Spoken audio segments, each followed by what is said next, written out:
برادران عزیز الحمدلله به توفیق مدد الهی مردم ما ساختمان مسجد سر کردن. جناب مفتی هم مردم ما هستند، شریک هستند. خب ان شاءالله که حضرت یکم سیمی گویم برای جمعیت و در حق جمعیت نام بکنه شما هم در حق ما دعا باشید. بسم الله الرحمن الرحیم. والصلاة والسلام على سيدنا محمد وعلى آله وصحبه أجمعين. Сегодня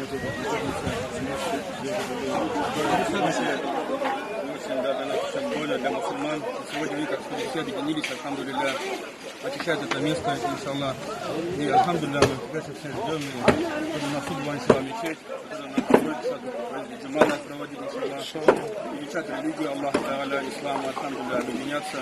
Поэтому, конечно, мы всем благодарны нашим братьям, кто пришел сегодня, оставил свои дома, оставил свои семьи, ради довольства Аллаха Тааля, чтобы тут сделать это, иншаллах, уборку, ложиться. И иншаллах, дай Аллах Тааля, чтобы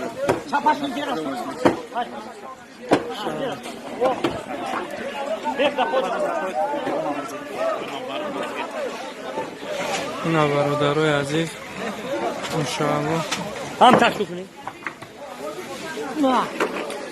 نه تو احتیاج نیست فرصت شده که انشاءالله نماشید نه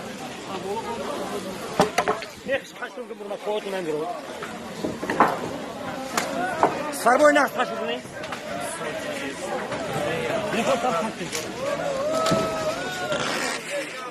نوان